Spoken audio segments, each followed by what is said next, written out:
Hello everybody and welcome along to PSGL Season 32, round number 5, here at the Principality of Monte Carlo for the Monaco Grand Prix. I'm sure it's going to be an exciting one because it requires a lot of skill tonight.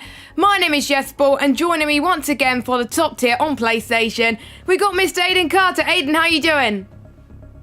I'm doing very well, thank you, Jess. Thank you very much for asking. I hope you're doing well as well. Of course, mentioned that you've just picked up COVID recently, so fair play to you for jumping in the commentary box with that. If I had COVID, I probably wouldn't be doing the same, so you're a lot stronger than I am. But yeah, looking forward to the race around the Principality tonight. I think as many people would have seen in the previous stream that we had last week with James in, I did mention a couple of times that Monaco is one of my favourite tracks to drive. It's maybe not the most exhilarating track in the world to watch, I think real life and league racing wise as well, but there's something very special about it. It is definitely one of it is the jewel in the crown really for Formula 1, isn't it? So it's definitely something special, and it's unique for PSGL as well because we don't often race here, so it's a new challenge. It's definitely going to be the most unique challenge of the season, and hopefully it springs up a bit of a surprise result.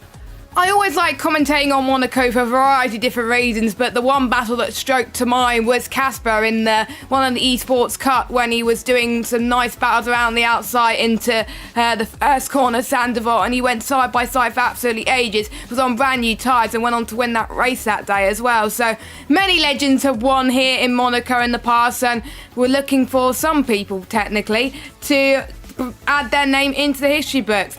We haven't been in Monaco for a long time, so it should be interesting. Last week, though, we were in Canada and we saw Rudy take his second win of the season, but the results you saw last week weren't exactly the same to what we saw with the stewards because they were quite busy, weren't they?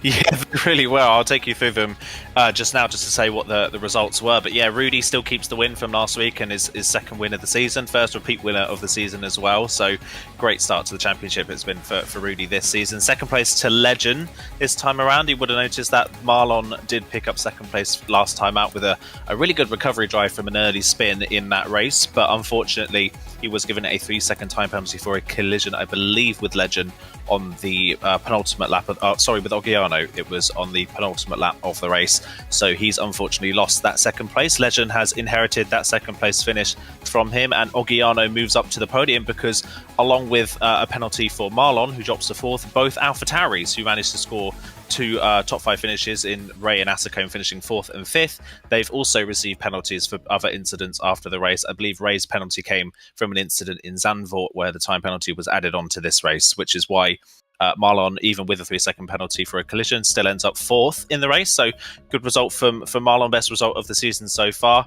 After Marlon, P5 goes to Ray in the AlphaTauri for his best result of the season so far. Asicone picks up the next position there in 6th place. 7th goes to Marcados, who had a penalty removed, so he's moved into the points. He was originally 12th before that. First point scoring of the season for Frankie in P8. He gets 3 points on the board for McLaren. 2 points as well for Nando, who finishes 9th. His second point scoring finish in a row for the Alfa Romeo team. And another new point scorer for the season in Nikita picked up the final point for the previous round in Canada in 10th position. So yeah, it's fair to say anybody that did watch the stream last week for Canada and saw the results will maybe not remember what happened, purely because so much happened, and clearly so much happened in the stewards room as well, because the results are completely different to what we had at the end of the race about 6 days and 23 hours ago. Yeah, exactly. Quite a lot to take in, actually. I was watching it back the day after, and I can't believe I missed it. I always seem to miss the races with good action, but I'd just like to say thank you to James for filling in for me last week whilst I was doing some other commitments. So thank you very much. And obviously he was doing F2 this week as well, so that's great to see as well. And what that does with the standings, it brings Rudy extending his gap in the top of the championship on 46 points, Legend in second on 34, and it's 1 point between himself and Rowan in P3, which just shows how strong of a season Rowan has actually had in PSGL PSF1. Kazizal in 4th place with 24 points. We've got Ascom on 21, Tom on 20 points. No Farby tonight, I believe. His first missed race in quite a while, actually. So plenty of opportunities for the likes of Marlon, Oggiano and Marcados to really jump up the standings because they're 4 points adrift of some of these guys as well. And constructors, well, like last week, McLaren are still leading the way but not by much though. 49 points to Ferrari's 44 points. Now we got Aston Martin on 42 in third, AlphaTauri in fourth on 28, Williams in with 26, joint with Mercedes, and we got Alpine with 24, Red Bull on 19 points in eighth. But there's two teams that got to do a lot better in these next few races leading up to the Christmas break. Alfa Romeo and Haas F1, their drivers not doing as well this season as all the other teams on the grid, but plenty of opportunities to make amends, especially as they want to do well before we head into 2023. Yeah, they really want to do well. As like you say, they kind of got some points on the board a couple of rounds ago, especially Alfa Romeo team. They didn't score points at all in the first two rounds, and Nando's been able to get 2-point scoring finishes on the board, but they've not quite been at the top, at the sharp end, as we've seen so many other teams. And yeah, we've kind of had the top kind of 6 places in race positions kind of dominated by the same people so far this season, really, haven't we? It's kind of been a lot of the same drivers at the front, especially Rudy, who's been on the podium 3 races out of 4 now. And it's crazy to think we're now coming into the 5th round of the season, and the preseason championship favourite, who was Legend in the Ferrari, still yet to win a race. But if the interviews from last week were anything to go by, this will be a track that Legend could get that first win of the season on. And I think for Ferrari as a team as well, they'll be very happy that Oggiano has finally been able to resolve those brake pedal issues, because he had such a strong race last time out in Canada, led for around half of the race. Unfortunately, didn't quite get the result they would have wanted, but still a P3 on their return, and that is great for them and the manufacturers as well, of course, as they close in on McLaren, who are still kind of relying solely on Rudy's points at the moment. So a lot to look out for tonight, as we mentioned earlier on, constructors and drivers wise. And yeah, got to look to Kazizel and Rowan for a bit of a comeback now. They both didn't score in Canada last time out, and they dropped down the championship because of it. So tonight is the night where they need to kind of bounce back. Yes, a few other people that will need to bounce back as well are the likes of Louis and the Warp. They're the only 2 drivers out of the full-time grid to not score a point this season, with the Warp DNFing in every single race that they've taken part in this season. Louis came close to being the points on several occasions, both in round number 2 in Bahrain and last time out in Canada, but just didn't quite materialise for him, unfortunately. But again, maybe this could be the day where he can get his first point of the season. I'm trying to see who could be the first person on a lap. I believe that is at Asacombe, heading towards the casino section as well. And this is very, very tight, this track. It's very easy to do it in a Formula E car, because obviously the cars are a lot smaller as well. They can get quite more overtakes, but with the F122 hybrid cars, it's a lot bigger as well, very, very hard to do some overtakes. So there's going to be a lot of brave, I think, moves from some people if they want to do well, especially if it happens to be in the rain, especially I think in 96 as well. There was quite a few chaos there as well, and there was also in the 1970s, 1980s, there was pretty much, if you were in the top half of the grid, basically they were retired. Nobody would want to win that race, technically, pretty much. But Asacombe takes the swimming pool section very well indeed. The man who likes to do well in qualifying, as he passed through Raskas into Anthony Nose right now as he heads towards the final corner. It's a very short lap, so you can get as many laps as you possibly can around here, and it's the fastest lap time on the board so far with a 109.5. His teammate Ray just came across the line with a 109.885. Then we got the Haas team of Chiquita, I believe, up to the line, and we got Louis there with a 109.4, so time's very close already. Rudy in 4th, Jensen 5th, Legend in 109.1 at the moment, so definitely he's backing his statement that he said last week in the interview, saying that he wants to do well around this track. He's good around this track. Marlon as well, backing up his statement with a P2 as well, and Oggiano in P3. So at the moment, Aiden, it's a Ferrari 1-3, but still lots of time to be found, and still early on in the session, so anything can happen. Yeah, anything can happen, like you say, and there's such a small margin for error that a slight mistake can cost you big time around here. So you can find a lot of time on your laps just watching Namaya in the Red Bull coming up towards the line, seeing what they can do, and they go just behind Legend on a 1 minute 9.1, 13,000 slower. But it's a Ferrari 1-4, and they are split by the Red Bulls. But as I say that, Tom goes in between the 2 Red Bulls and puts his Mercedes 3rd on the grid at the moment. So it's kind of almost your regular people at the top of the timesheets at the end of the first runs in qualifying. We've got Legend on the provisional pole. Namaya again strong in qualifying. Both Red Bulls have been strong in qualifying all season long, and they're still backing that up even around the streets of Monaco. Tom up there as well. Tom's not had a good run of form recently. I would say he's definitely had the pace, not had the luck to go with it though recently, as Tom currently P6 in the standings, picked up a P3 in Zandvoort, but that's been his only podium finish so far this season, of course, involved in that incident that caused Asacombe to pick up a race ban in the Bahrain race. So yeah, Tom's not had the luck, so he will definitely want things to go his way tonight, want things to swing in his direction. And yeah, shout out to Louis. Good lap on the board to start off the session for Louis there for in the Alpine team. Like you say, one of the only drivers not to score so far this season, has really had a rough time of it, and has kind of been the one making the bizarre strategy calls to try and do something a little bit different. So yeah, nice to see him a bit further up the front of the field. Maybe this is a track that would suit him a bit more than others that we've seen so far this season. Yes, and it is quite a short lap as well, like I was saying earlier on as well. So some people may like the challenge of being close to the barriers and being like so demanding for the drivers as well, and just so you have a lot of adrenaline around it, racing around here as well, because if you just wait one small mistake, you're in the wall and you're out of the race. And especially with the damage settings that they have at PSGL as well, it is very, very important indeed. We already see quite a few retirements already in the F2 tier that just happened straight up pretty much before us, so I have a feeling we could see the same here. But these are the top tier drivers on PlayStation, so they would have put a little bit more practice in, a lot more effort, because there's certain drivers that need to get their season off to a good start. Marcos is one of those drivers who hasn't set a lap yet. He's going through Sandevot now. We'll see what he can do in the warp as well. He has not got his session to a great start because he's invalidated his second run, so he'll be going into the pits, unfortunately. But interesting fact about Monaco: first used in Formula 1 back in 1950. Juan Manuel Fangio won the first ever Monaco race, and the last ever winner here was Sergio Perez this season as well, which was quite a memorable moment as well. And there was a tradition that the Red Bull drivers who won a race, all of their team will go in the pool as well. We saw that with like Daniel Ricciardo, we saw that with Max Verstappen as well. Could we see that with Namaya maybe if he wins a race, or Marlon potentially? We shall see. But we've got a lot of traffic, by the way, heading past Tabat and into the swimming pool section, so a lot of people are very keen to get their laps in early doors, so they don't have to worry about the final part of the session. Because we've seen in the last few races this season, it tends to be the middle half of the session where the laps come in.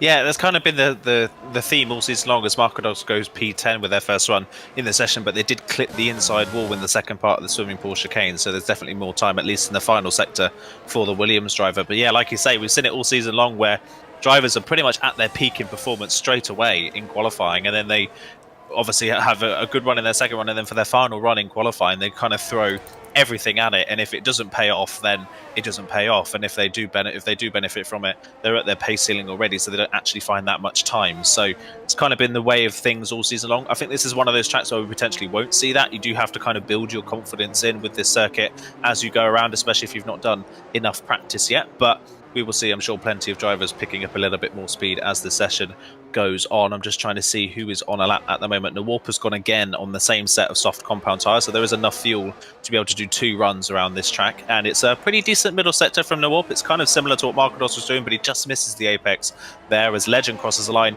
to be the first driver into the 1:08 with a 1:08.9. That is a brilliant lap time from Legend. We'll see if any of the Red Bulls can respond, and Nawalp has a massive snap of oversteer out of the final corner at Anthony Nose, and that is going to ruin the lap for Nawalp. Unfortunately crosses the line only in 11 flat, so not representative at all, sadly. I'm just trying to see who's further along on a lap. Marlon coming towards the end of a run in the Red Bull is a 10th up, but he also makes a mistake through Anthony Nose and doesn't quite get the run out of the corner that they would have wanted.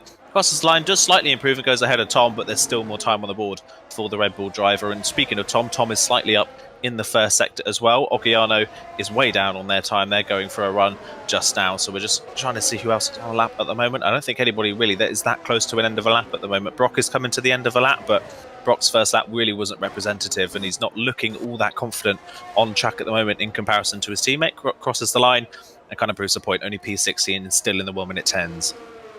Yes, I think there's about 3 or 4 drivers that are not quite in the threshold we would expect at this stage in qualifying, and I have to say Legend has set a high benchmark, but Namaya, without that mistake, he could have been up there. He could have been in the 108s too, so he's still got some time to find as well as he goes on his outlap as well. He's going very fast on his outlap, so I'm guessing he wants to get there as quickly as he possibly can to set the benchmark, set the pressure potentially as well. That's maybe why a lot of people are going early, because they don't like going late. Once they see their rivals setting quicker lap times, they're thinking, hang on, there's too much pressure, and sometimes they can overdrive the car, and sometimes that's when the mistakes happen, so that's probably why some of them are potentially gone into a wall then as well. So our current standings at the moment in terms of qualifying: Legend on pole, we've got Namaya in second, Marlon in third, so the 2 Red Bulls doing well, and Louis as well doing particularly well, as well as Nando too. But the drivers we need to keep an eye on are not doing quite as well. Marcos down in 13th, Ray down in 12th, Rudy, our championship leader, only down in 11th spot right now, and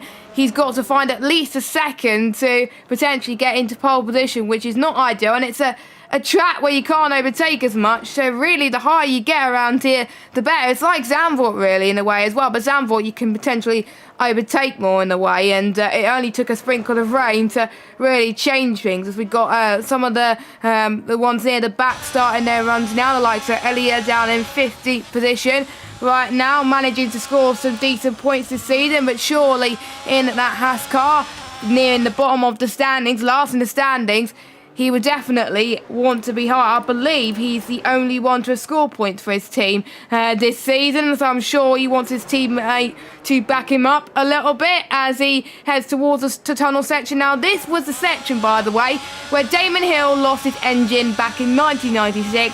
It looked set for him to win the race, but he didn't, and we saw an unlikely victory from Olivier Panis that year, who came from 14th, and unfortunately the Haas driver has invalidated his run through the tunnel section as I said that, so that is commentator's curse for me. Jensen did not set a representative lap time as he's going to go again. Marcos, I believe, is on his run. I think most people are going on runs at the moment. We'll see who's the furthest on a run. Might be Tom potentially. No, Tom's going again. I think most people are just going on their penultimate runs right now, unless you're Chiquita.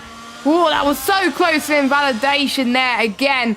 Almost hitting that barrier there as you head past the Wimbledon section, but he took Anthony Node. A bit squirmy there, but again, it's very challenging that part of the circuit, and 1:10.4, so he's struggling to get into the 1:09s once again, but he has improved on his lap time. So with 5 minutes left to go, Legend's still out on top. Yeah, Legend on top. Assacomb's now just gone into P2 in the AlphaTauri, so a good lap there from Assacombe. Found nearly 4/10 on their previous best run. As Namaya's put it in the wall. Ooh. Oh dear. Oh dear. He was running for a second run on that same set of softs. He just invalidated, and now he's binned it in the middle part of the swimming pool section. So that is his qualifying over and done with. That is not great for Namaya. We'll have to see how far down the field he now potentially could drop. He's about to lose a place to Tom here, because Tom is on a very, very good lap. He could potentially just pip Legend to pole position here when he crosses the line. We'll see what he can do as he runs up towards the line, crosses the line, and he does just get there by 0.5 of a second, and Legend hasn't been able to improve on their latest run so far. So Tom now goes to the top of the timesheets with a really, really strong lap there. Marlon is on a lap as well, just coming through the second sector split. He's about 1/10 up, so he could now demote his Red Bull teammate down another place as well. And Kazizel is also on a lap just a bit further down the road. So, yeah, Namaya, costly mistake at a costly point in the session, just as people are starting to get the best out of their qualifying sessions. Here comes Marlon to the line, crosses the line, and it's a good final sector, and actually manages to go P3 and just ahead of Assacombe. As now Louis goes to the top of the timesheets on a 1:08.8. Wow, Louis really in the game tonight, isn't he? That's way higher than we've seen him all season long. We thought the first one was good, but that lap there is incredibly strong from Louis. Really, really strong lap time, and his teammate unfortunately was improving, but has dived into the pit lane. But he invalidated Kazizel. Yeah, we were going to say that. I was going to say that Monaco, we were expecting a surprise result, or a surprise driver to be at the front of the field. I don't think I was quite expecting it to be Louis, to be honest, but hey-ho, it's one of those tracks that brings out the best in some drivers, and it seems to be bringing out the best in Louis at the moment. Yeah, it is. Maybe he saw himself at the bottom of the standings and he thinks, you know what, I don't want to be bottom of the standings anymore. I want to get a decent result. I want to surprise everyone today, and Louis just set a marker saying, beat that. really, to be honest. But to be honest, Tom and Legend could beat that if they didn't make mistakes.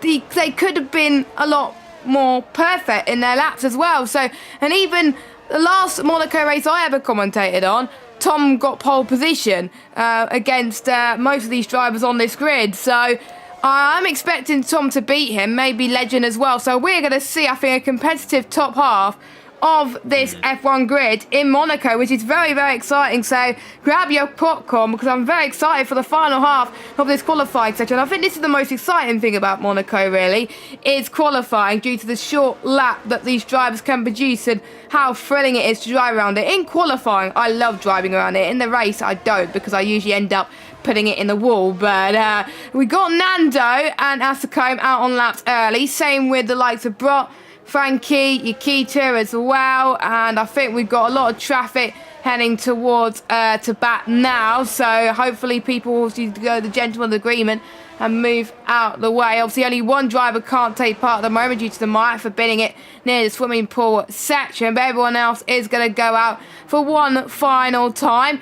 We could see maybe Nando put it on pole position. We could see the lights in the warp. You never know. Alfa Romeo have not scored many points this season, so now they could be their time to shine right now, as Nando now heads towards turn number 1. I think we've got Rowan, who's about to, well, he's on his outlap at the moment. Everyone else, pretty much a lot of people are on track at the moment, unless you're Marcos, Brock or Marlo, but they'll be going on laps in at just a few moments time.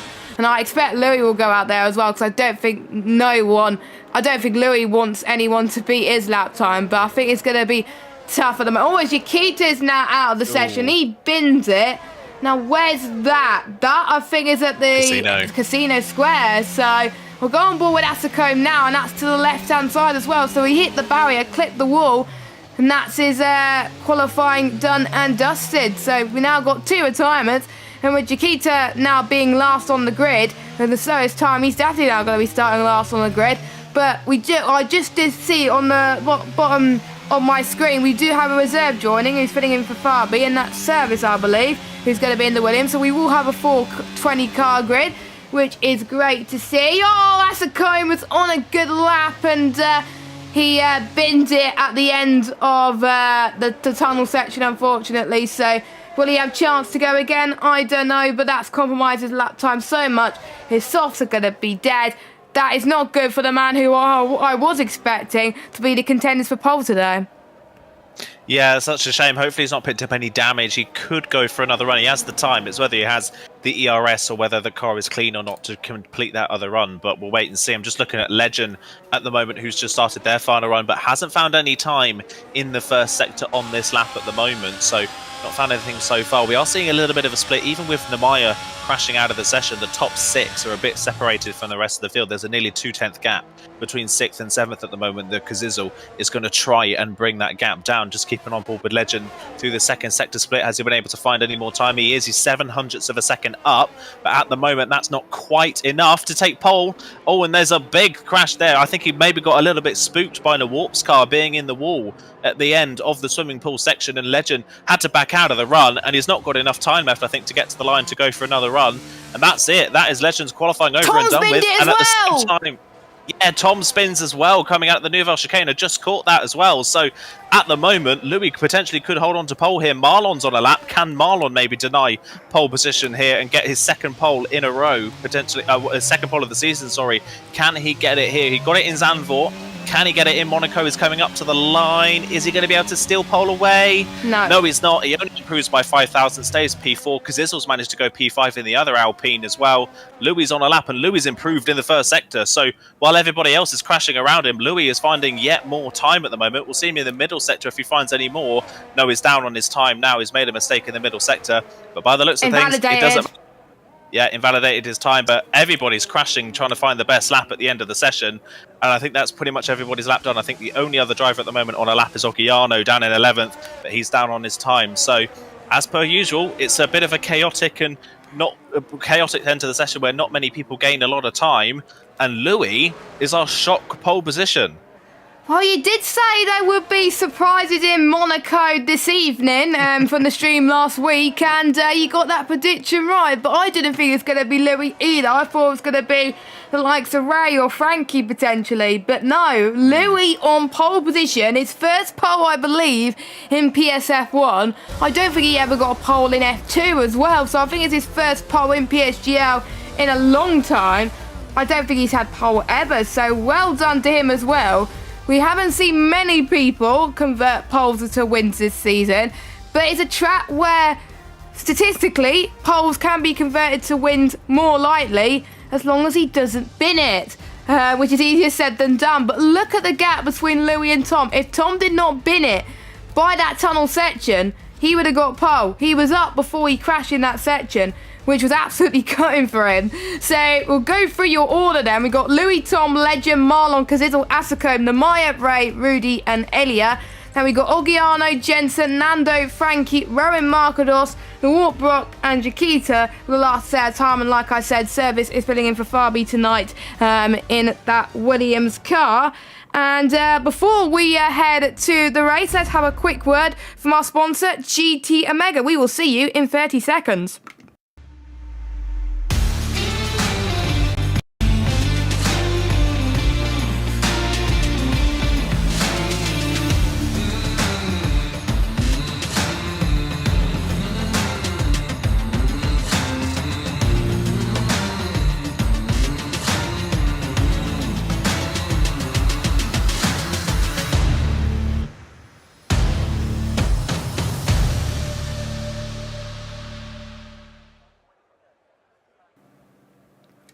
Hello everybody and welcome back to PSGL PSF1 round number 5 around Monaco, and we saw a shot pole position just now of Louis in the Alpine, which was great to see. And there was a lot of drivers, like we were saying earlier, that struggled on their final runs, and it was really the middle runs that did it as well. And luckily for the drivers and for ourselves, it is a nice sunny day in the Principalities of Monte Carlo. Not like real life, where in real life was absolutely chucking it down and it took a long time to figure out whether they were going to race or not. Luckily, we're going to get underway soon as the timer is ticking down as well. A lot of drivers will need to prove themselves, and maybe this could be Louis' day. Maybe this could be Louis' chance to maybe get a win before Legend, potentially as well. And that would maybe could wake Legend up. Maybe the ones who had a shocking qualifying can have a very good race and had some very, very good moves potentially as well.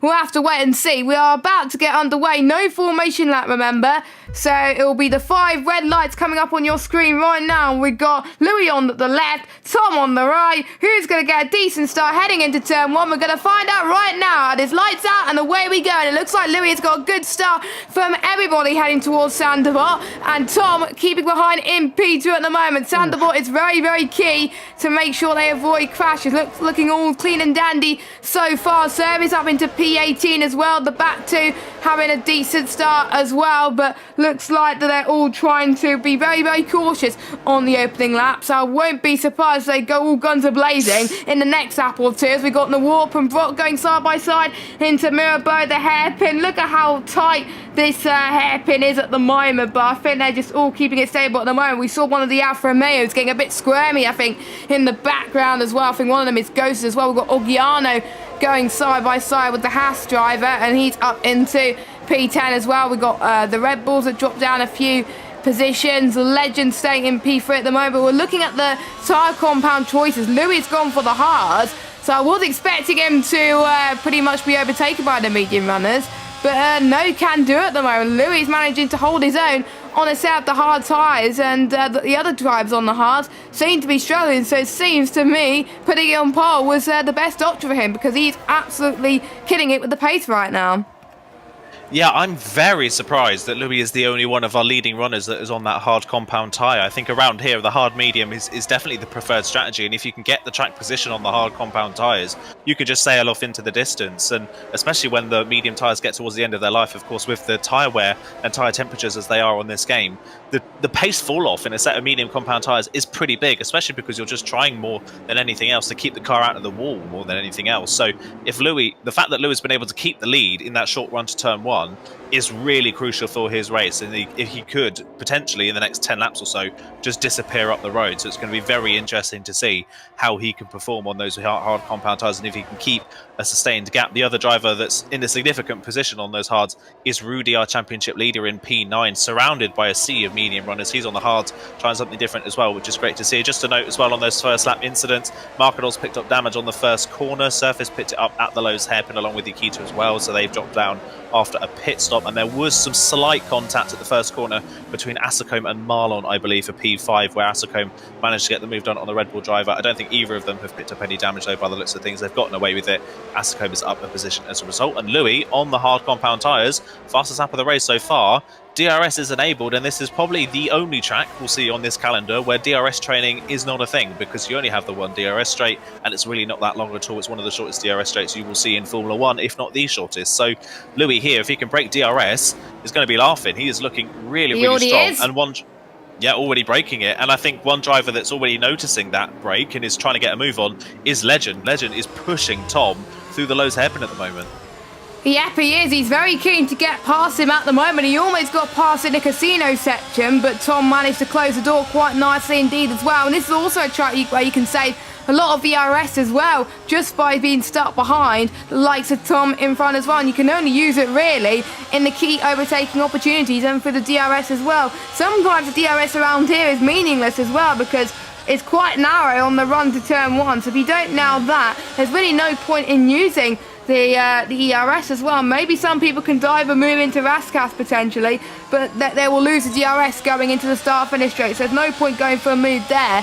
So we'll see how Legend uses the battery. Used a little bit, but deciding to back off the move for now, so that's why he's not using his overtake at the moment.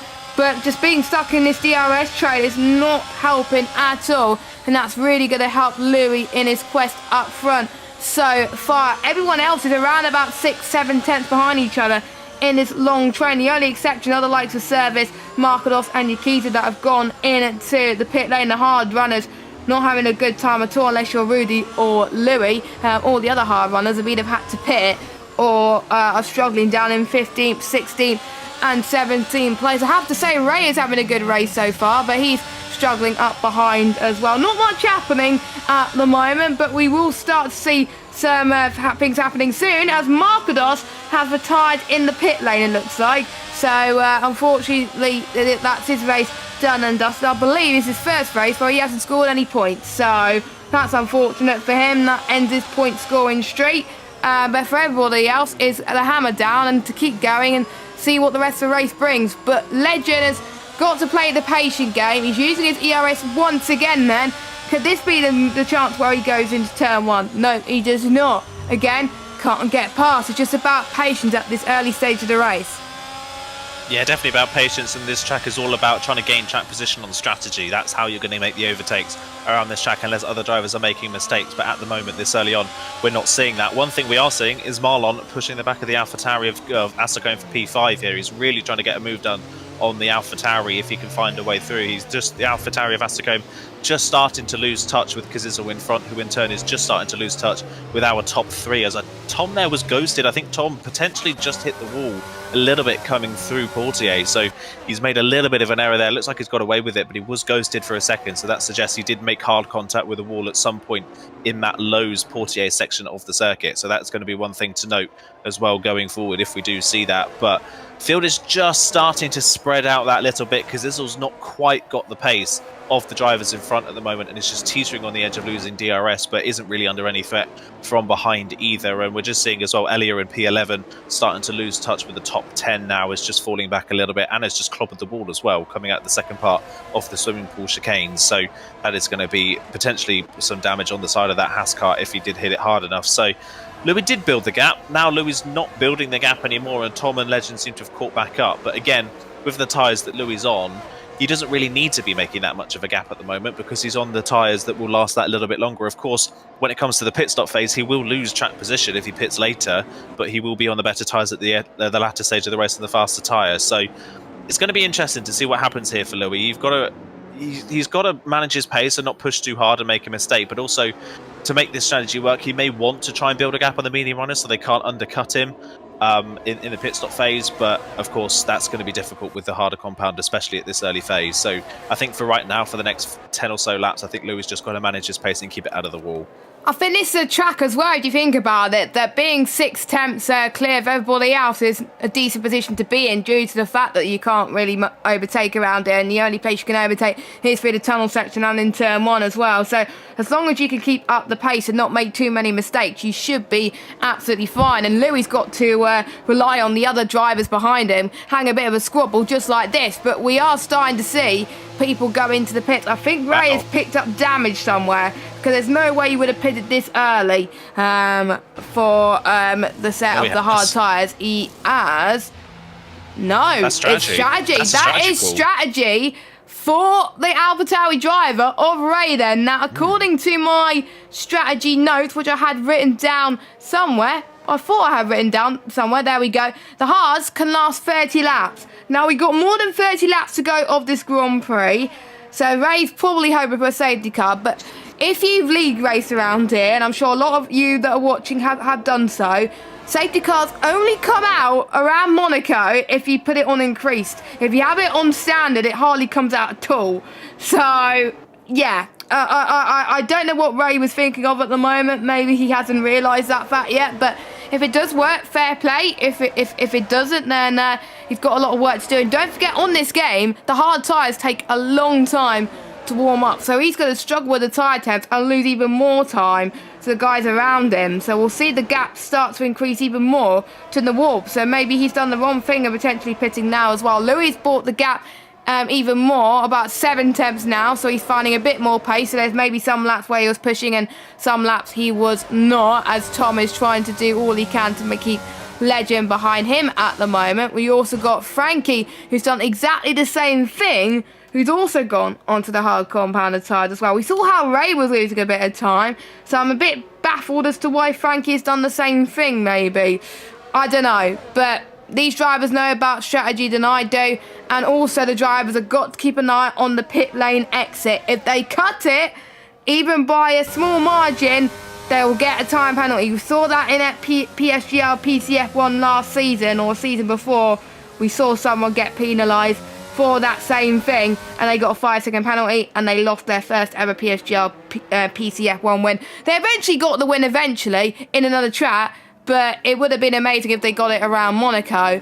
But yeah, that's just something to keep an eye on, and I'm sure the other drivers will be keeping an eye on as well, as Chiquita is now out of this race. Yeah, Chiquita out of the race, as Legend now into the pit lane here for an early pit stop as well. So these are all strategy calls, clearly thinking they can get these hards to the end, which they should be able to do. But I don't know. I don't know about this strategy call, if in my personal opinion. I feel like because they're pitting so early for a set of hard compound tyres, there's not really going to be that much of a pace difference between these hards and the hards that people started on and the mediums that people started on. So I don't know how much time they're actually going to gain by pitting this early. And of course, the problem as well with pitting onto the hard compound tyres, like you said, is the warm-up. The warm-up takes so long that it's going to take a couple of laps, at least for the hards to get up to temperature. So if you're going to pit this early, you're really running the risk of an overcut, really, around this track, because there's no high-speed sections of this track, it's difficult to warm your tyres up. Everything is so slow speed. So, yeah, I don't really know. I don't understand this call, personally. I don't think this is the right call. I think it's a short-term solution to a long-term problem that isn't going to work in their favour. I think if Legend can hold on to that position later on, fair play, but 30-lap-old hard compound tyres compared to Louis potentially on, what, very, very new medium compound tyres, I don't really see how Legend could potentially have an answer for that, even around a track like this. So yeah, everybody's reacting now to the undercut just so they can keep track position, but I feel like they're reacting in the short term to try and keep the track position, but not thinking about the long-term game. And I understand that it is Monaco and you need track position, but also tyre wear around this track and tyre performance fall off is pretty big. So I don't really know about this call. I think, if anything, all of these drivers pitting off the mediums onto the hards just plays further and further into Louis' hands. Yeah, exactly, because don't forget, Louis is going to try and stretch those hard tyres for as long as he possibly can, as we got a spin from someone, Ray. I believe that was Ray. who just pitted a few laps ago and has got a damaged front wing. So maybe his tyres were not up to temperature too much, so he will have to go into the pit once again. We've got Legend, who's got past Kazizel on much warmer hard tyres up into 11th place. So we're starting to see moves make or shake the grid at this moment in time. But yeah, Louis going to be on mediums later on in the race, and with him pitting onto the mediums, they don't take as long to warm up compared to the hards, so he will be able to get back onto race pace even quicker. Same with Rudy as well, so watch out for those two going into the latter stages of this race. Maybe the hard to medium strategy could be right for them as well, as Marlon comes into the pit, so is Orgiano as well. So I believe the only driver to still pit from the hard mediums to the hard tyres is Nemaya, as Jensen is out of the race and retired exactly the same place as we saw, I think, the likes of Tom spin earlier. And I think a lot of people are commenting in the comments that a lot of spins there as well, as Elia. They're in a lot of trouble at the moment. Marlon having a bit of, hold on. A lot of things happening at the moment. Legend's got past Marlon through Casino. Marlon had a bit of a squirm there. Just so much going on in a short space of time, all caused by a retirement. As Ray is now out of the race as well, but he is retired in the pit lane. Jensen's crash, though, has not caused a safety car, so at least people are still able to keep going. It breathes a sigh of relief for the ones who has stayed on the hard tyres since the very start, so that's good news for the likes of Louis, Rudy, Nando, Brock and the Warp, who are potentially doing a hard to medium strategy. Will we see someone be very brave and go on to potentially the soft compounded tyres? It's definitely potential for it, especially someone at the front of the field, but I think the medium tyre is just the safer bet around this track with tyre heating and stuff like that, as Nawalp is the first driver to pick up a track limits time penalty in this race. You could see a couple of those. There's a few corners where you are going to pick up those kind of penalties if you're taking liberties, so that's one thing to note. One thing to note in that whole pit stop phase, Marlon's overcut Asacombe and Kazizel by staying out a little bit longer, fastest up the race from Tom that time around. But yeah, Marlon's gained 2 places by staying out 2 laps longer, so that's interesting. Marlon now into, if Louis were to pit now, a net P4, I would say, for Marlon, when he was a net P6 before the pit stop phase. So good choice there for Marlon to stay out a couple of laps longer and gain track position while other drivers were heating their tyres up. One thing to note as well, Tom fastest lap of the race, but that fastest lap of the race was only about half a second faster than Louis. That is not that much faster. And the problem now for the likes of Tom and Legend is they're all going to catch these hard runners at the back of the field, not running at the same pace as the front runners who have not pitted yet. And the likes of Brock and Nawalp, who have not been on pace at all tonight, they've really struggled around this track. They're in no obligation to move out of the way for any of these drivers. They are racing for position just as much as these drivers. And if they can hold these drivers up, that will cause mistakes from other drivers. They may have to pit for front wing damage, and it could potentially help them later on in the race when they pit for the medium compound tyres, as Brock is drifting out of Raskas just to prove the point that he's struggling so much. So as much as Brock and Nawalp aren't really a factor in this race for maybe a considerable result, they are going to have a massive impact on the likes of Tom and Legend later on in this race, because they're catching them at, well, about 7 or 8 tenths of a second a lap. They'll be on the back of this train in a lap and a half, 2 laps time. Then they're going to have to make on-track overtakes to make this strategy work, and I don't really see that happening. Even with that big of a pace difference, I don't see where Tom and Legend and Marlon and Kazizel and all of those drivers are going to pass the Warp and Brock on track cleanly without making a mistake. So yeah, I feel like in the, like I said earlier on, they kind of reacted to a short-term problem in track position, and in doing so they've not really thought that much ahead, and now they're potentially going to get stuck in a lot of traffic. And the one driver who could really benefit from that later on, along with the hard runners, of course, is Nemaya, the only driver that stayed out on that set of medium compound tyres. He could massively benefit as the rest of the hard runners get held up, and he maybe, like his Red Bull teammate, could overcut some drivers here. Yeah, I think we saw the likes of obviously Senna and Mansell battling. I think it was 1992 as well, and it didn't matter how damaged the car was or how what tyre you were on as well. It did depend on track position at the end of the day. So I think that's what the drivers have got to think about going into this as well. And there could be safety cars that could come into play as well. So, and Louis is just setting consistent after consistent laps, and even Nemaya is not even catching up as well. And maybe it's one thing on catching up to a driver, it's another thing of passing a driver, as Rowan has now become the 5th driver to retire, and he's also in the pit lane. So that's both Aston Martin drivers now out of the session. They're currently sitting 3rd in the standings, in the constructor standings, and I believe we have obviously Ascombe still in this race, but he's not in the point yet as well. We've got the likes of obviously Alpine that want to score well as well, and if Louis scores well as well, that could be a big day for Alpine in the Constructors' Championship. So not good news for Aston Martin at all with their hunt for Constructors' glory, as Namaya, after 13 laps, is pitting in the lap that we were expecting drivers to come into the pit lane. So his tyres are going to be hunky-dory and going in out of the pits onto the hard tyres. Albeit it'll take a long time to warm up, but he'll have a better track position because he was able to set more consistent laps on a softer tyre and much warmer tyres as well. So we'll see what he does coming out of the pit lane.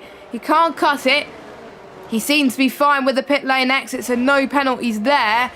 And he comes down in 12th position, but he's still got a lot of traffic to get past as well. But yeah, Tom looks like he's a benefit of all this, but we'll see if the extra tyre wear Namaya's got would benefit him in the long run, or it wouldn't. But we'll have to wait and see. In the short term, no, but in the long term, it could play huge to see how his race is going to go. And we've already seen 2 drivers get penalties already, but although they haven't pitted, the likes of Brock and the Warp, and the likes of Frankie as well, he's also got a penalty, and he also pitted, so that can make or break a race as well. And now we're starting to see the likes of Tom and Legend catch up in the Warp now, the traffic, and again, they don't have to move out the way for the likes of Tom and Legend, and that's going to make things very spicy. We saw that in F2 a few seasons ago with Tom. He was caught up in this situation by pitting early, and he got caught up in an incident, and he ended up retiring in that race. So yeah, he doesn't want to be caught up in the same deja vu moment again. So we'll see what he could do in P6 at the moment with Legend chasing him down, because if Tom doesn't get past the Warp, Legend is going to do something about it. He definitely is, yeah. I'm just keeping an eye on lap times as well, just to see what drivers are doing in and around that train of cars at the moment. And while Tom was in the mid-12s before he caught this train, he is now into the 1 minute 14s in lap, and that is slower than our race leader and slower than Rudy, and even slower than Nando at the moment as well. So Tom is really stuck now in this train, as are all the drivers behind, of course, as well. And even before they'd caught this train, both Tom and Legend were low on ERS, so they'd burned all of their ERS catching this train, to the point now where they now have to sit behind for a few laps to save up some ERS so that they can attack. So they've kind of put themselves in a really bad spot here. We'll keep an eye on the lap times as he crosses the line. It's in fact Louis is going to cross the line now, so I'm going to keep an eye on Louis' lap time as he crosses the line. It's a 1 minute 12.9 from our race leader, which is a pretty decent lap considering it's his 16th lap on that set of tyres.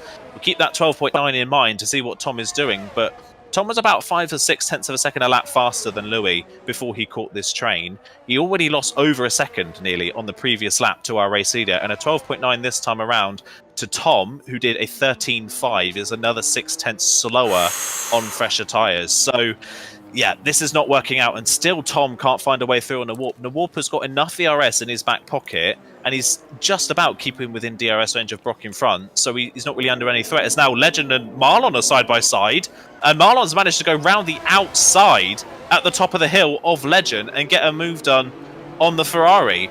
I'm annoyed. I only caught the end of that, but that is a lovely move from the Red Bull driver, who's now put himself up into a net podium contention with that move. And I was going to suggest this earlier on. I think Legend's got some sort of minor front wing damage on that car, because he is struggling to keep up with Tom. And now that Marlon is through, he is now struggling to keep up with Marlon in the middle part of the lap. So all was Tom and Warp trying to go side by side. Tom's going to force the Warp off the road. I think the Warp is fully entitled to keep that position, but he got a penalty, I think, for driving off the track.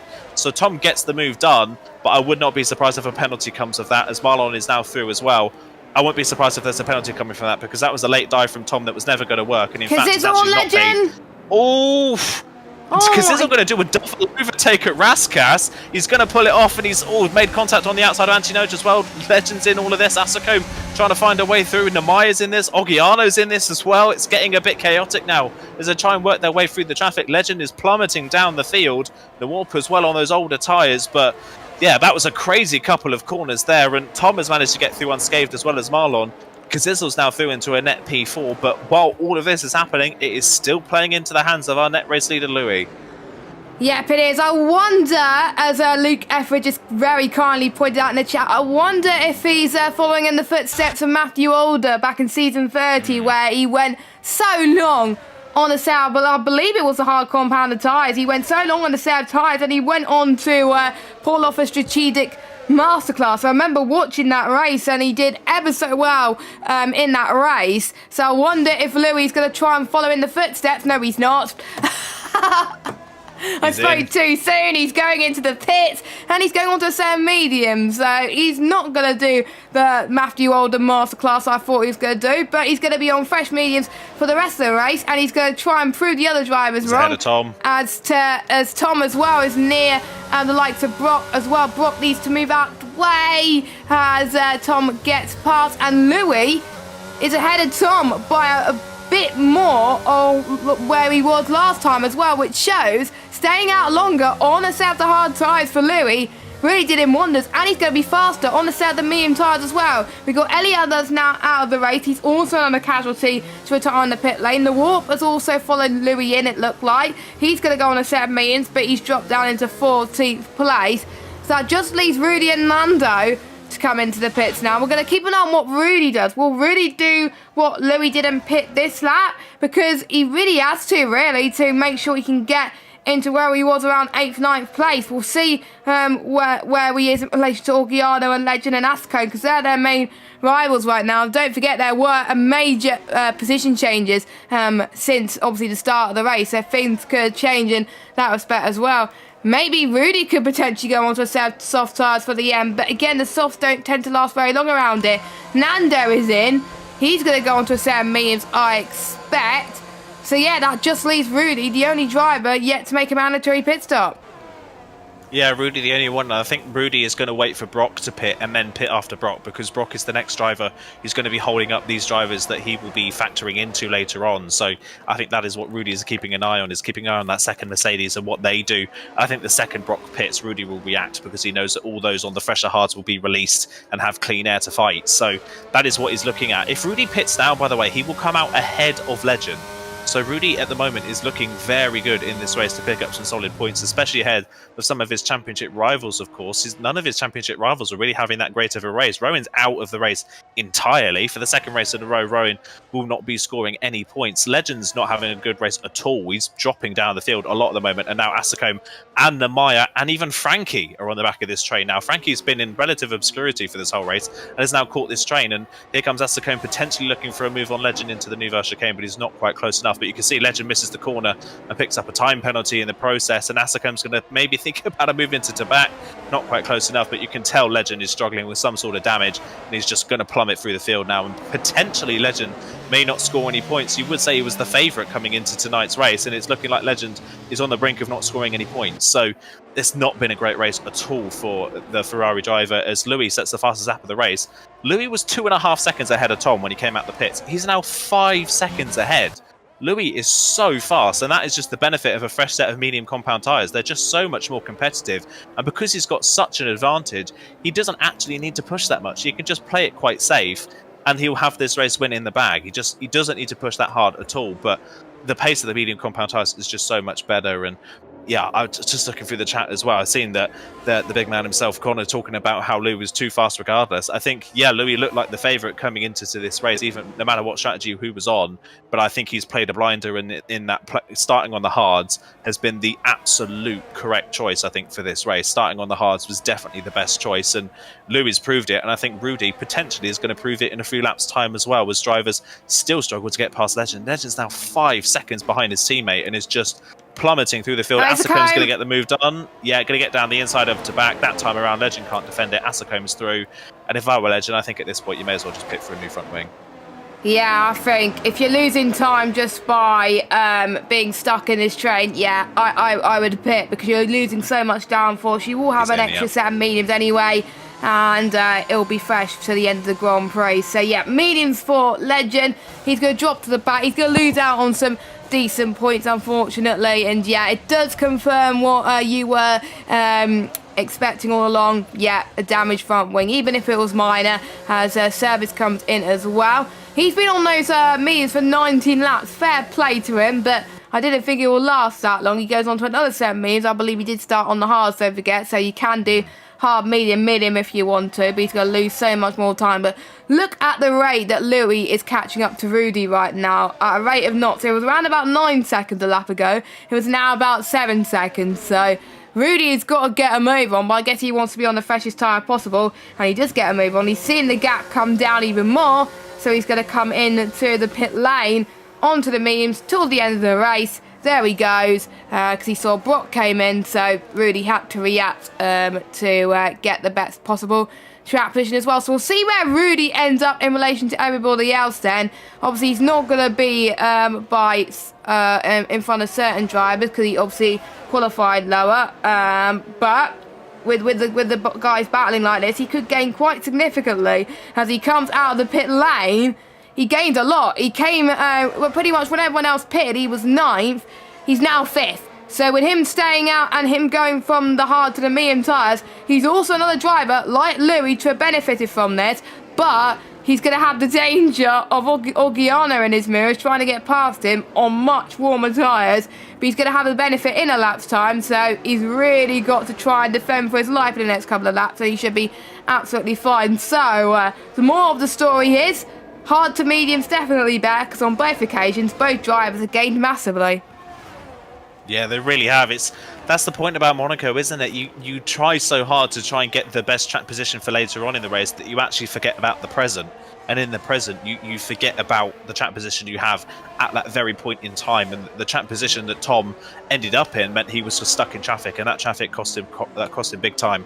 It ended up being behind Louis on the track after Louis' pit stop. He may have still lost to Louis on raw pace, but he could have been ahead of Louis coming out of the pit lane, and that would have been something he would have had in his back pocket. He could have used that track position to defend, but because he went for the early track position and not thought about the race maybe 20 laps in advance, he's now stuck down in second with not really a chance in hell of beating Louis in this race unless Louis crashes out. So yeah, it's still a solid race so far from Tom in second place, but yeah, just wrong strategy call. It's always been the case. Like I say, so earlier on, mentioned in the chat earlier on, we saw a masterclass for Matthew Older in this race in season 30, where he went long in the first strategy, kept out of everybody's way, was in his own racetrack, and just used the track position to his advantage. And that is, again, exactly what Louis and Rudy have done in this race. And look at Rudy already now onto the back of Kazizel, trying to make a move for P4. So this is going to be the difficult part for Rudy, is making the clean overtakes, but he's given himself such a tyre advantage that the second he gets anywhere near or alongside, Kazizel's really not going to have anything to fight with. So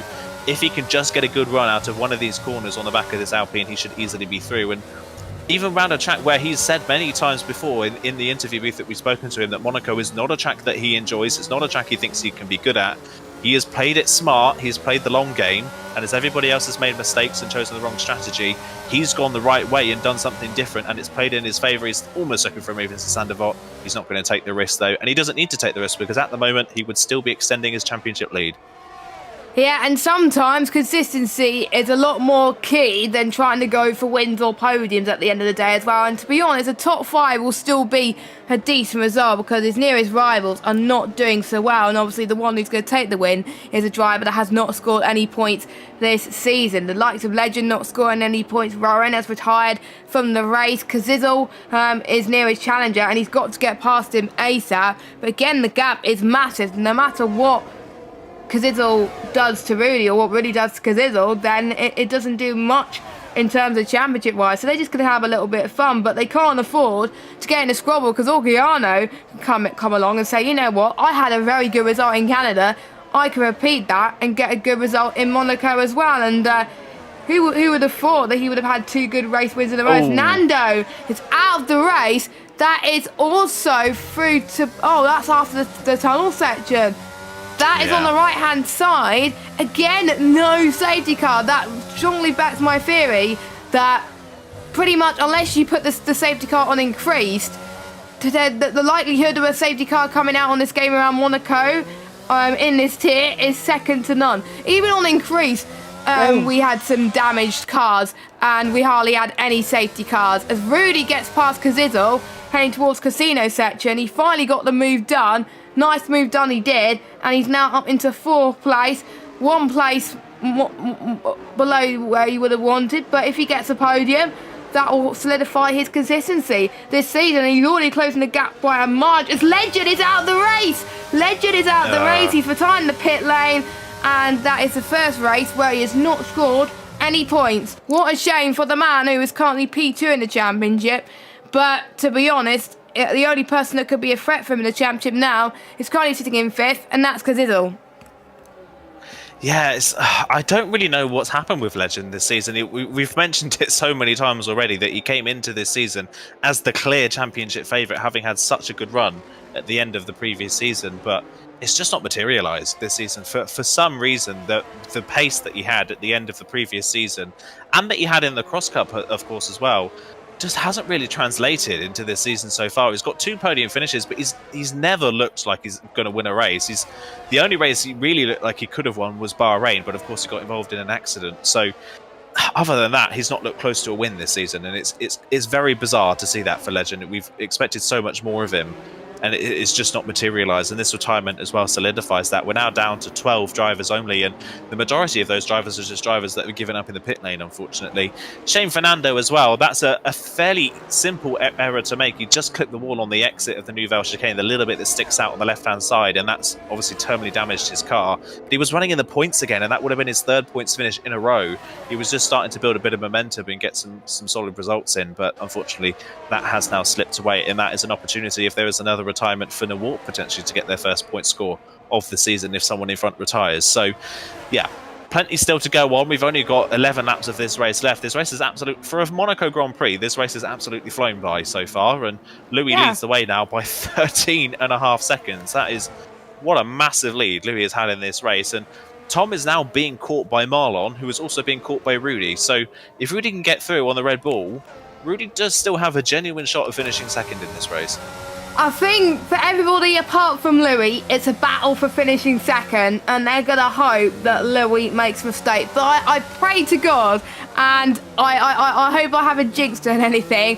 We always like to see underdogs do well and win the race, and I witnessed it myself when I was racing in a race as well. We had someone came out of nowhere. He was bottom all season, and it was around Austria. He went on to win that race as well. We're seeing exactly the same thing here, and he's increased the gap by another second as well. He's absolutely flying, and Tom has got one thing to watch. He knows that P1's out the window, so he's just got to fight for being best of the rest, being second, and he will close up in the championship if he stays where he is, because he'll be ahead of Asacombe, he'll be ahead of Kazizel and Rowan and Legend, believe it or not, as well. He obviously he's got Rudy to worry about as well, so that's going to be an interesting fight heading towards the end of this race.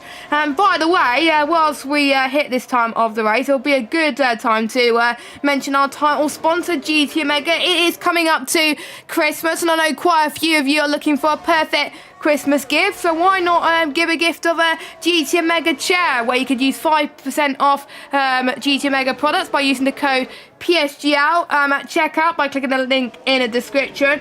And the top tier on PlayStation will get the champion will get a £150 gift voucher for GT Omega to use whatever they please. They can get a cockpit or whatever they can at that price as well. I think it's mainly the chairs they can get at that price, but you never know. And I think the top PC tiers as well also get that luxury as well. So plenty of incentives for drivers to do well. But yes, use the discount code at checkout, PSGL, to get 5% off GT Omega products, especially during the run-up to Christmas. So I do recommend you check out our title sponsor. Now, again, Louis has just increased the gap again by another second as well. It's just going to take some miracle for him not to win this race. By the way, he's pushing right now. His tyres can go for a little bit longer than the laps he's on at the moment. So, yeah, that's probably put a few drivers under the bus. You think, maybe I should have stayed longer out on those mediums. But even the Maya is struggling. So, yeah, the Haas just showing they're not the best race tyre towards the end of the Grand Prix, but a brilliant race tyre at the start.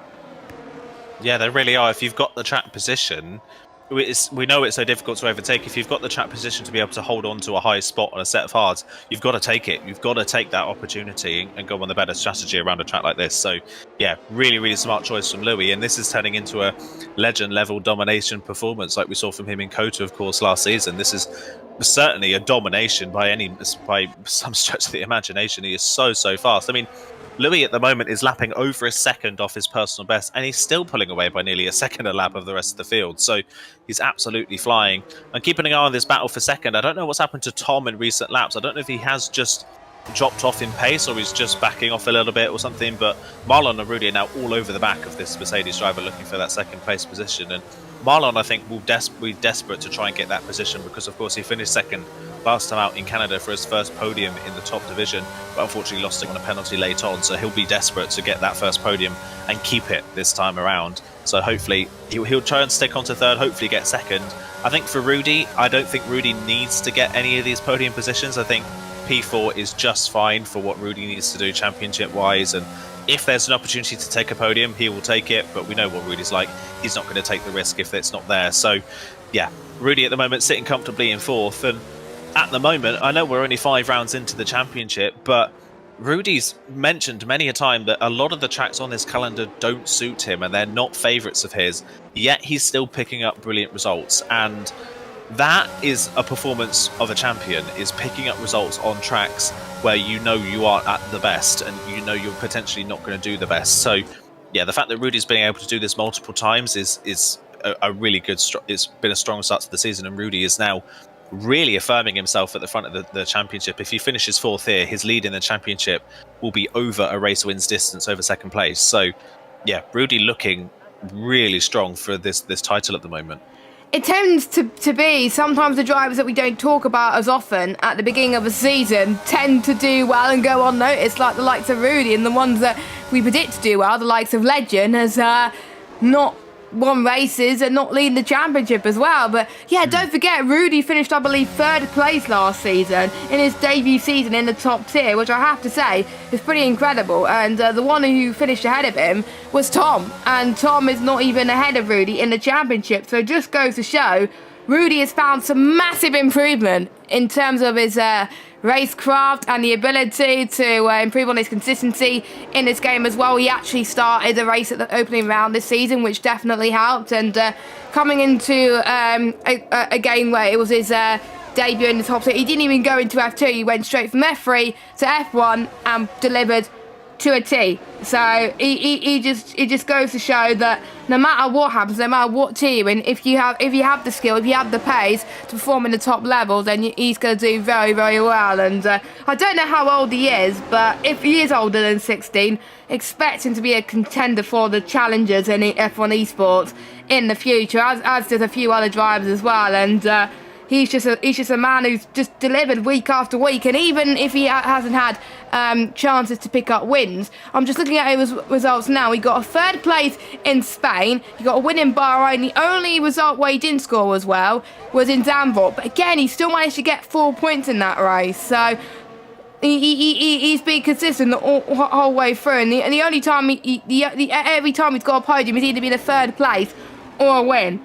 It's just been absolutely incredible. But I'm sure he wouldn't mind getting 4th place here around this track so he could extend his lead. But we just can't afford to take any risk here, because otherwise that could risk a chance for his championship down the line. And maybe sometimes he could say, oh, Monaco was my downfall, me losing this championship. So maybe just staying behind just to avoid taking that risk. And he's going to probably try and let Marlon and Tom maybe take the risk in front.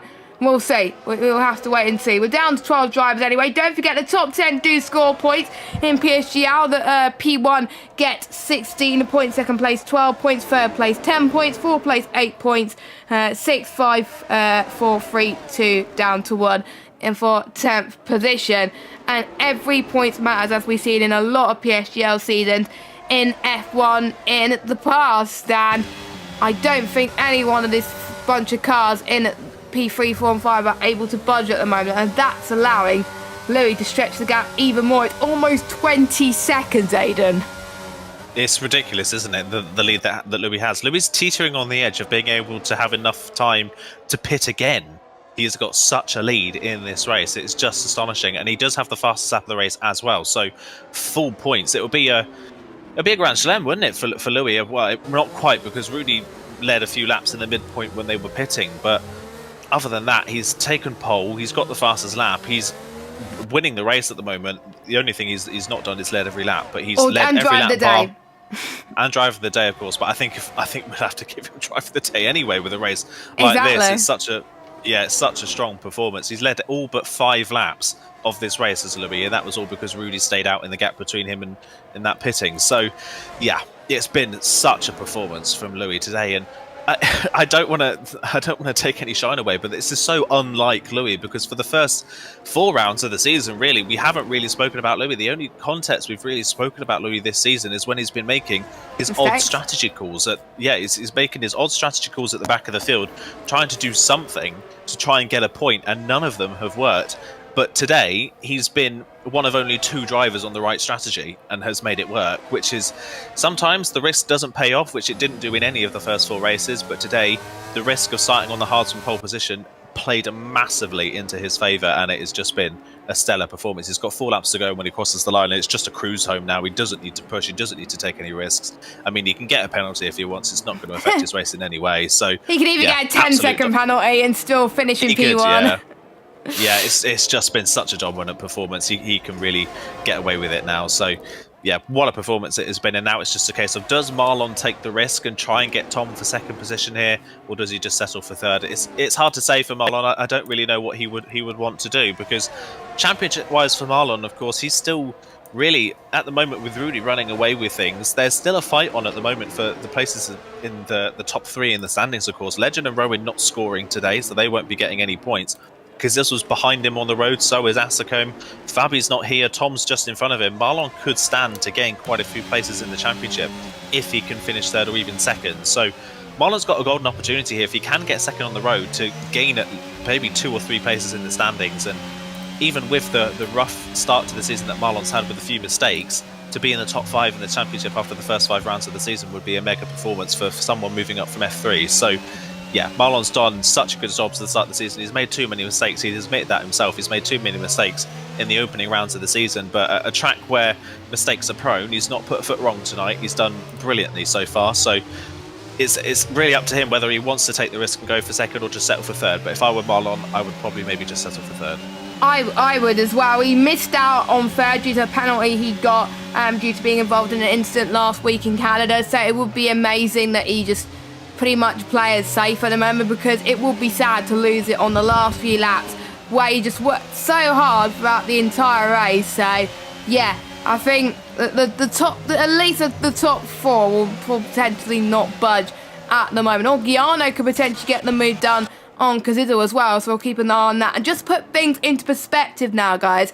Louis is now a full pit stop ahead of Tom. So Louis could potentially go on softs, go for fastest lap, and still come out ahead of Tom. But I don't think you'll want to take the risk because of tyre warm-up and stuff like that. But that's just to put it into perspective of how dominant Louis has been this race. But in terms of the final few laps of this race, will we see some last-minute overtakes? Because we haven't seen many this race so far. It's mainly been after pit stops where we've seen overtakes at this moment in time. And we could see a battle for the final point start to develop in the likes of Nawarp and Frankie as well. Don't forget, Nawarp has not scored a point all season.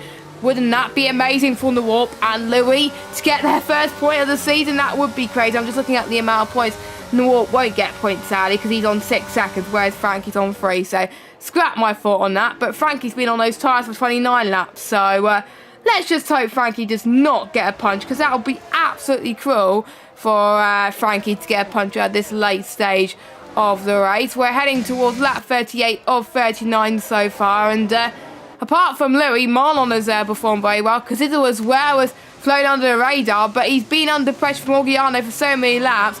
He just got to make sure he can break free of DRS in order for Orgiano just to stay behind him. And Asacombe has not had the best of races either, but he's still managing to pick up some points here and there, which could mean anything in terms of like constructors and drivers' points as well. So sometimes you have to have bad races to learn from your mistakes and bounce back and move on to the next one. Yeah, especially in the case of Asacombe, of course, had a race ban, of course, midway through this season, so it's not been a smooth start. Even with the win that he had in Spain for the first round of the season in dominant fashion, since then he's not had the same performance, which is a bit of a shame. He started off so well, and it's just petered off at this midpoint in the season, but still picking up points, like you say, where he can. Namaya as well, not been able to have the track position in the pace he would have wanted after that crash in qualifying. Where could Amaya have been in this race if he didn't crash in qualifying and was able to put a better lap in. He had great pace in quali, but it's just kind of been stuck behind his AlphaTauri this whole race, so not really been able to go anywhere. By the way, Louis didn't pit for that soft tyre run. He didn't need to. I've just checked through the race director. He's got the fastest lap of the race on 11.5, and he is the only driver that's got a lap in the 1 minute 11s at the moment. So his fastest lap is over half a second faster than anybody else's fastest lap, pretty much. So it's been a pretty dominant performance from Louis as he enters the final lap of the race. One opportunity now for Marlon really left in this race to get this second position, but he's 4/10 of a second back. It's really going to require a mistake from Tom, and we know what Tom's like. He's not going to put a foot wrong.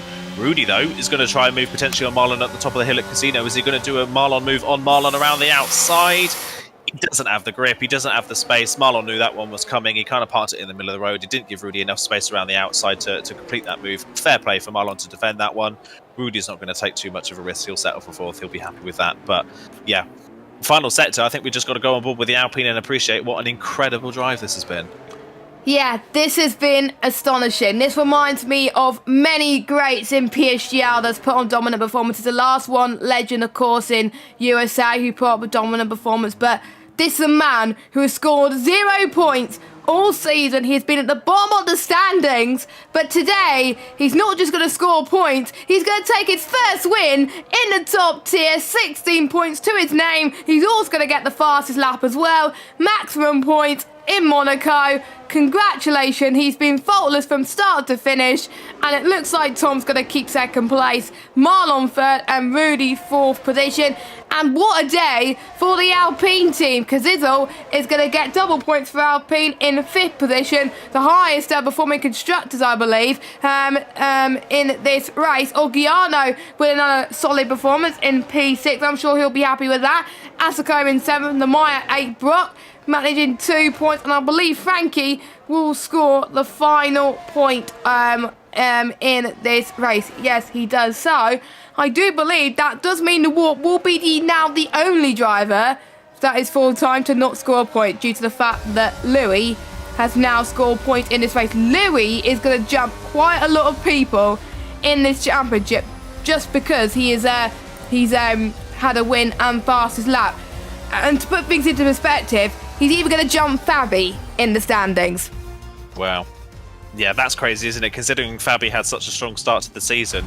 In fact, Louis is going to jump. If we're looking at the standings right now, Louis is currently 20th. Yeah, he's going to jump the lot of them, isn't he? He's currently 23rd in the standings coming into this race with no points on the board. If my calculations are correct, he's going to jump to about 8th. Potentially 8th or 9th. It's dependent on how many points Orgiano scored. I think Orgiano picked up 5, so I think he may jump Orgiano as well. So yeah, that is incredible. Absolutely incredible that he's going to go from 23rd at no points to midway through the top 10. So he's now going to have to try and keep that performance up to hold on to that top 10 for the rest of the season. But yeah, what a performance. We said that Monaco's going to bring out some surprise results. I don't think I was quite expecting something quite like that. That was incredible. I was maybe expecting a podium maybe here or there for someone like Fabi or someone like that who's fast, or maybe a win for someone like Ray, like you mentioned earlier on, but a complete domination from start to finish by Louis, and winning by nearly a pit stop's distance from pole position is beyond what I thought could happen tonight. That is such an incredible performance from Louis. That is why I like moments like this in PSGL. I always like, in any league racing, an underdog to come out of the gates and dominate like that, win a race. It's just amazing. Can we have more moments like that this season? I hope we could see more first-time winners in a top tier, even in PSGL. That will just be crazy. So that'll be great for Louis' confidence, I have to say, and I think he could definitely put the practice in. And no matter how many practice he put for Monaco, we've got to make sure he puts the same for all the other tracks, to be honest. So we got Louis, Tom, Marlon, Rudy, because it's Orgiano, Asako, Namaya, Brock, Frankie, your top 10. The Warp just missed out on points with service as well. But your retirements, most of them being pit lane retirements, are Legend, Nando. Nando, I believe, retired on, I think, with a spin. Elliot, Rowan, Ray, Jensen, Jaquita, and Marcados were your retirements, unfortunately. But yeah, well, we got to give our driver of the day to, Louis, because he definitely deserved that. He definitely did, yeah. There's not really anybody else I think you can give that to. I don't think anybody's in the question. That was such an incredible performance from Louis to win the race like that. And yeah, masterful strategy call, brilliant driving, didn't put a foot wrong, great qualifying. Probably the single best performance I think we can say from a single driver so far this season by quite a way. I would say that is probably the single best performance we've seen from anybody so far this season. That is absolutely brilliant, and yeah, like you say, I hope we see more of this Louis for the rest of the season, because it's been such a poor start for the first 4 rounds. I really hope we get to see more of this Louis going forwards, because we saw a little bit at the start of the previous season, of course, with that Austria race where he was fighting in the top 5 with the likes of people like Danerka and all that for podium positions, and then it kind of petered out as the season got on, and of course he had picked up a 3-race ban as well, of course, midway through last season, and he didn't look the same once he came back from that. But this is a proper return to form for Louis, and yeah, hopefully we can see a lot more of this going forwards. Yeah, I hope you're listening, Louis, because we've probably put too much pressure on Louis, but yeah, absolutely incredible performance, and I'm sure everyone in the chat can agree that he is definitely our driver of the day as well, and hopefully he can deliver when we head to Silverstone next week, which I believe you won't be here for, is that right? Or are you going to be here next week? I can't remember. Yeah, I'm not here next week, unfortunately. I will be on a plane whilst this race is going on. So, yeah, I will not be here, sadly, which is a bit of a shame. So, we always get our one obligatory race that we miss at some point, don't we? It happens every season. But, yeah, unfortunately won't be here for the first race before the Christmas break. So, yeah, hopefully Silverstone... I think Silverstone's always a good race, but... yeah, I'm excited to see what happens at Silverstone, see what the result will be as well. I'll be watching that when I get back on the Tuesday morning. So, yeah, looking forward to seeing that one, watching that one back. Yeah, and we'll get one of our F2 commentators to come and join us as well. So that could be very exciting. Do we have anyone waiting in the interview room to be interviewed? We do. We have our 2nd and 3rd place finishers. So I will just drag Tom in now so we can have a chat with our 2nd place finisher. I'll let you do it so I can rest my voice. Yeah, I'll let you rest your voice, of course. We'll come back to you a little bit and ask you a few questions. But Tom is into the commentary booth with us now, our 2nd place finisher for today. So before we get into the questions, Tom, can you hear us? Hello? We did. Hello. Brilliant stuff. Well, yeah, all good on our end, I think. Yeah, all good. So congratulations on a 2nd place finish, Tom. Really solid performance from you and a good return to form as well. Of course, didn't have, of course, the best of races last time out in Canada. So talk us through your race from your perspective. Well, it was quite a boring one. You know, going into turn 1, going into the start of the race, I was quite happy to just sit where I was and try and hold my position. And so I did that, but then I realised that Louis was on hards, so I definitely should have been more aggressive. But yeah, like that definitely screwed me over, because he was there was nowhere I could get past, and to be honest, I didn't really have the pace to get past him. He was a bit faster than me, and he had a good quality lap as well. And then yeah. I knew that if you pit like a lap after someone, then they can't get an undercut on you because of the cold tyres. So I just did that, pitted a lap after, and then came out ahead of Legend, and it was pretty much just me driving on my own. Now I got stuck behind Now, which probably is what helped Louis to like stay in front of me or come out in front of me. And if he would have came out behind our train, it would have been a lot more of an exciting race. But obviously, when he came out ahead of us on the mediums, he was just flying away, because we pitted so early onto our hards. It was kind of do or die whether we come out ahead of him or not. But yeah, my move on Now was a bit like he was defending. Like there was not much I could do other than go down his inside. At that chicane, if you're on the outside, you should just back out. But he didn't, and then overtook me off the track. Luckily, he got an illegal overtake from the game and gave it back to me. But yeah, and then Brock team orders, and it was just me making sure Marlon didn't overtake me. So, because I just stopped focusing on Louis because he was a bit gone. I just focused on not getting damaged, not getting 2 warnings, and keeping the RS in case Marlon went for it, and he didn't. So it was pretty straightforward. Yeah, pretty straightforward race in the end for yourself. Speaking about strategy, of course, you mentioned that you kind of saw after the race had started that Louis had gone for the hard compound tyres. Did it cross your mind to start on the hard compound tyres, or was it always the plan for you to start on the mediums? No, to be honest, even if I'd have started on hards, Legend definitely would have noticed and been more aggressive like I should have been. But last time I raced around Monaco, yeah, I got pole and I was well on for the race win, but like I was too aggressive with a move on like a back marker and I got damaged and lost it. So I was PTSD the whole race. I was proper scared of going for overtakes. So and I knew it like Legend would have definitely gone for an overtake if I was on the hards because he was pushing me.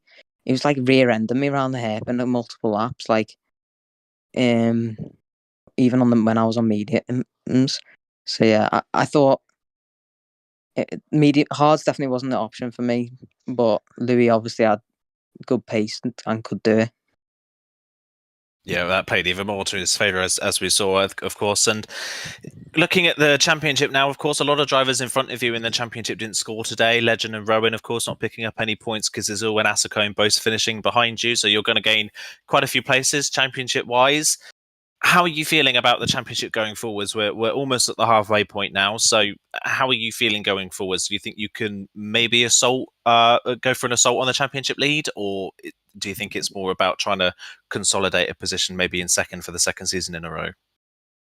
Well, I'm definitely gonna go for the championship. I'm like really disappointed in where I am in the championship so far because like Canada, my pace was good, and then like just the wet college caught me off guard, and then I don't know what else. Oh yeah, and then I got rear-ended by Louis in that race, and obviously Louis got that pen for this week, and I think he got a 5-second pen, and but obviously because he won by 20 seconds, that doesn't matter. And then yeah, so I definitely wanted to be higher. Rudy's like he's so consistently scoring points, like who was Philip Wouters last season, which is like it's going to be hard to catch up to, but I'm definitely going to try my best and do more practice than I have been doing, which I did this week, and it paid off.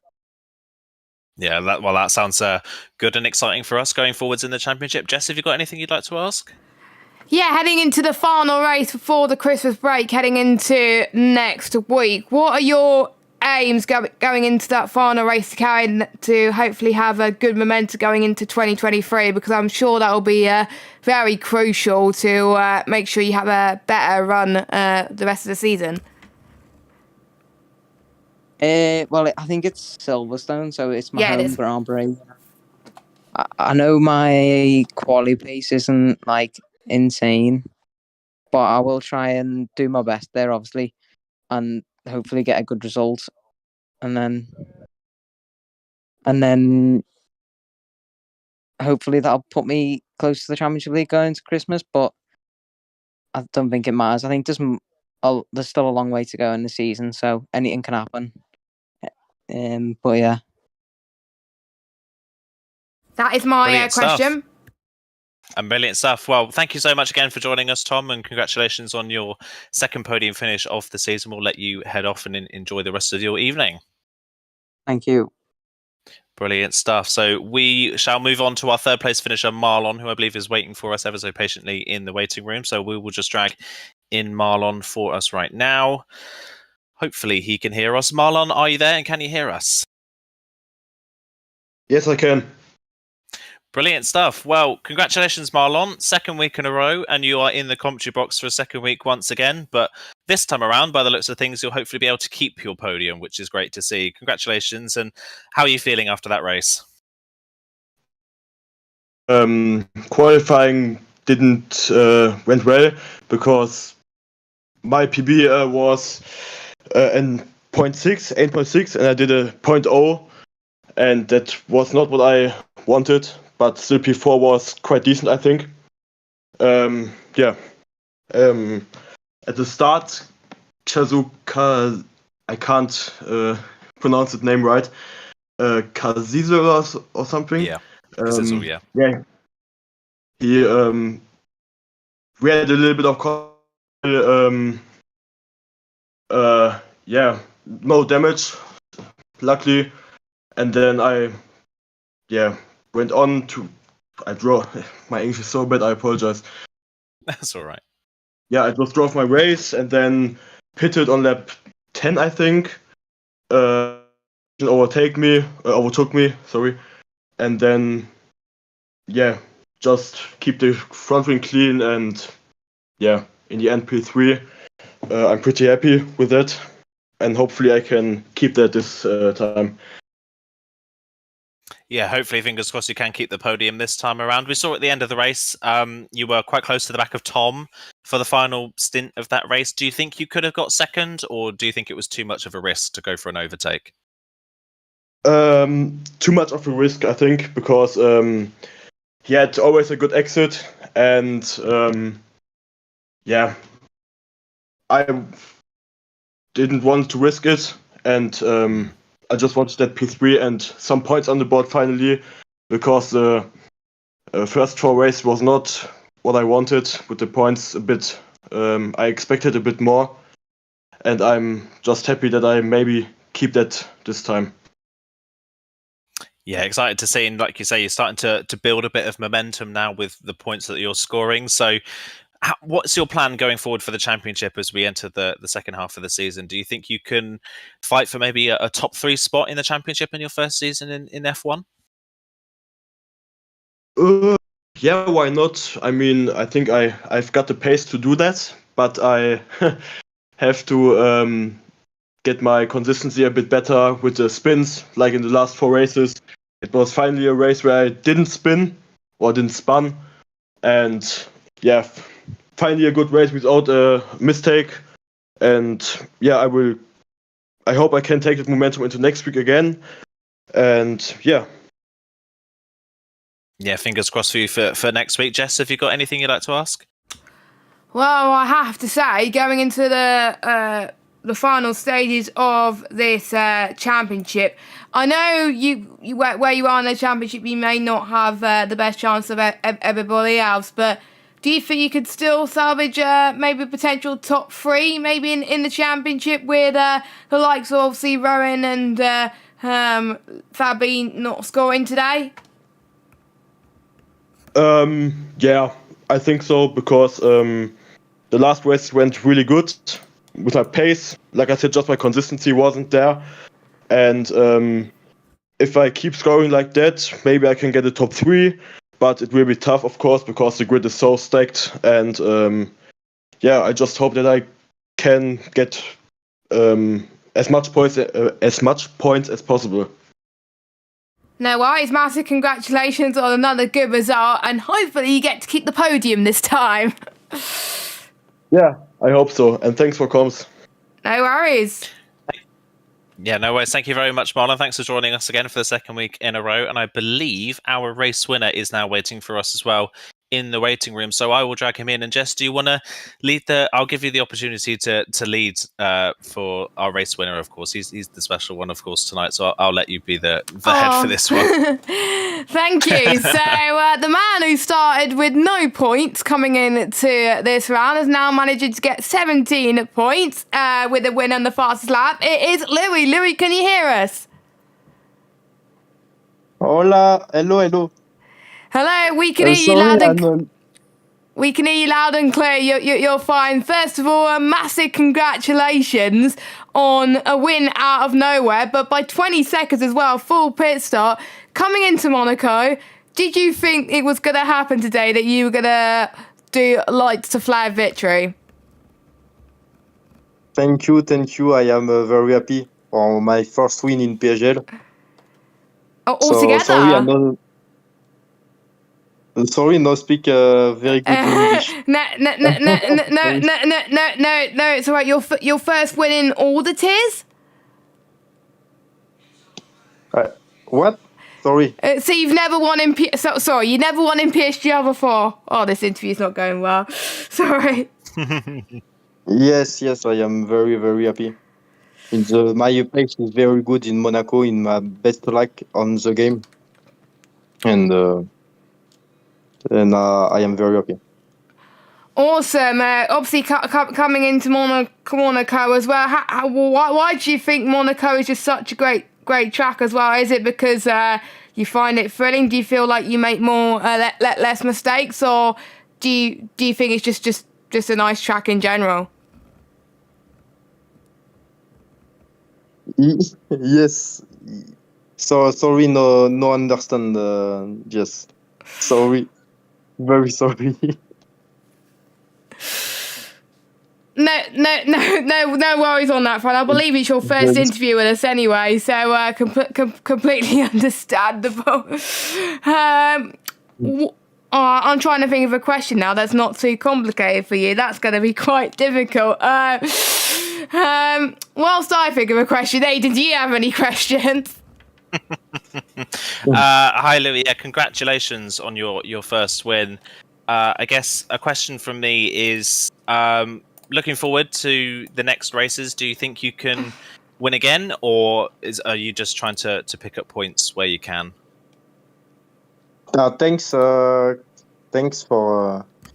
And next week, I want to win this race, and I want to win championships end the season.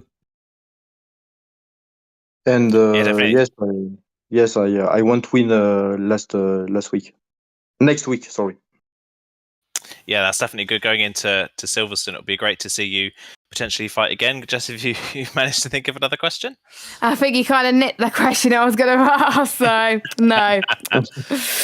That's okay. Well, fair play. I think we'll probably end it there then, I guess. Yeah, we may as well, and I'd just like to say again, congratulations, Louis, and celebrate with your champagne, and we'll let you enjoy the rest of your evening. Congratulations, our first-time race winner in PSGL and in the top tier, Louis. Well done. Thanks. So that wraps up the end of the F1 stream for this evening and for all the Monaco streams in PSGL this week. Now, don't forget, no PC streams this week. They're on their break week due to F1 Esports, the finale. That's going to be exciting, but there's no break week for us. We'll be back next week at around next week for the British Grand Prix, and it will be myself and Evan taking you through the action, just being confirmed whilst we were doing the interview. So there we go. You heard it off the press here first. So British Grand Prix, home Grand Prix for many drivers as well. Plenty of opportunities for the likes of Tom, Legend, to step up a little bit. Maybe Rudy can get another win of the season. Can Louis make it 2 for 2 potentially? We'll have to wait and see. But before we go, Aidan, any final thoughts? I think just a Merry Christmas and a Happy New Year to everybody at PSGL from me. Of course, I won't be here next week for the final race before the Christmas break, which is a bit of a shame. So to everybody watching, a Merry Christmas and a Happy New Year, or happy holidays to whatever you celebrate. And yeah, looking forward to watching the stream next week back and seeing how Silverstone goes. And yeah, the championship is looking very exciting for the second half of the season, definitely. So a lot of storylines that we can keep track on for the rest of the season. So yeah, it's looking pretty exciting. Yep, it is as well. And before we go, make sure you leave a like on this video. Subscribe to the channel if you haven't already. We're a decent milestone as well, but I'm sure we want to get higher subscribers as well. Also, make sure you follow us on Twitter and Instagram at PremierSimGL. Also, check out our sponsor, our title sponsor, GT Omega, where you can get 5% off GT Omega products by using the code PSGL at checkout. Plenty of time before Christmas. A perfect Christmas present as well, if you're stuck for Christmas gifts as well. And they gave us some lovely GT Omega chairs, which are very comfy, by the way. So thank you to them. And yeah, that is it for myself and Aidan. We'll see you all next week, same time, 8 PM UK time, for the British Grand Prix. Again, no PC stream as I mentioned, so the PSGs will be kicking off as normal on Sunday. So see you soon, have a good evening, and goodbye.